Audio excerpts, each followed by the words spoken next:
les amis, j'espère que vous allez bien. Aujourd'hui on se retrouve sur ma chaîne pour non pas une vidéo conseil entraînement, mais plutôt une vidéo recette cuisine. Vous avez été très nombreux sur Instagram à me solliciter pour avoir cette recette, donc aujourd'hui je vous présente ma recette du cake pomme cannelle version healthy. J'espère que vous aimerez la recette autant que vous aimerez le résultat. Si vous êtes prêts, on y va tout de suite. Alors on se retrouve ici en voix off. Pour réaliser le cake, vous aurez besoin de 3 pommes golden, de la farine complète, 3 œufs, un sachet de levure, un pot de yaourt nature, un petit peu de cannelle, un petit peu de sirop d'agave et un peu d'huile. Alors ce que je vais commencer à faire tout d'abord, c'est mettre le papier cuisson dans le moule. Là, rien de bien difficile. Ensuite, ce que je vais commencer par faire, c'est déjà éplucher mes pommes et les couper en petits morceaux.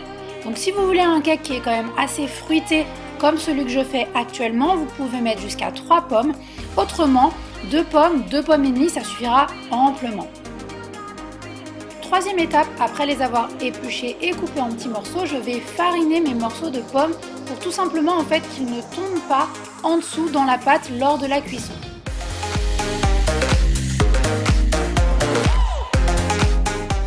Ensuite, dans mon gros saladier, je vais commencer tout d'abord par mettre les œufs et le sirop d'agave et justement les fouetter ensemble. Donc ce que je vous ai pas montré, un petit bêtisier, c'est que j'ai littéralement explosé un œuf contre mon t-shirt, mais bon, ça c'est pas à montrer.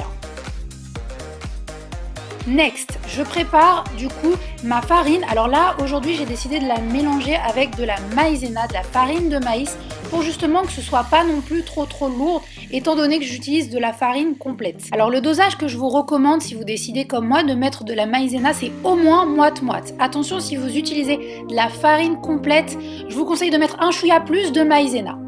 Voilà, alors là, je vais rajouter mon sachet de levure et tout ça, farine plus levure mélangée, je vais le rajouter petit à petit dans mon récipient et puis le mélanger. Donc là, vous pouvez voir que c'est quand même assez pâteux, assez compact.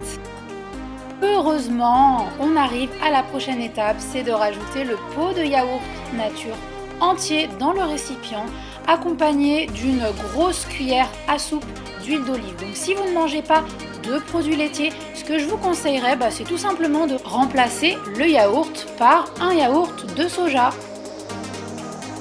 Et du coup, je mélange le tout et là, vous voyez que ça commence quand même à ressembler à une pâte. Dernière étape avant la cuisson, tout simplement je rajoute mes petites pommes farinées avec un petit peu de cannelle. Alors là, au niveau du dosage, c'est un petit peu à vous de juger. Personnellement, moi je sais que j'adore vraiment la cannelle, donc là je ne vais pas me priver au niveau du dosage et je vais en mettre 2 cuillères à soupe. Et voilà, l'étape préparation est finie, donc comme vous pouvez le voir, j'obtiens une pâte qui est quand même assez fruitée parce que j'ai mis beaucoup de pommes. Donc là je vais mettre mon petit mélange dans le moule et je vais commencer par préchauffer mon four bien entendu avant de mettre mon petit cake dedans et de le laisser cuire. Donc là en fait je suis assez soucieuse concernant la qualité de mon dessus de gâteau étant donné que mon four était petit. Et oui, j'ai acheté un four mais je n'ai pas vérifié les dimensions de mon moule, donc on verra bien après la cuisson. Concernant la cuisson d'ailleurs, je vais commencer par mettre mon cake 20 minutes à thermostat 7 et ensuite je baisse à thermostat 5 pendant 10-15 minutes. Et voilà, mon cake est tout juste sorti du four. Donc comme je vous avais prévenu, j'ai dû le mettre tout en haut, manque de place, donc il a pris un petit peu chaud au-dessus, c'est pour ça que je vous montre pas ça. Mais bon, le résultat est quand même là, il reste très bon au goût. Très moelleux.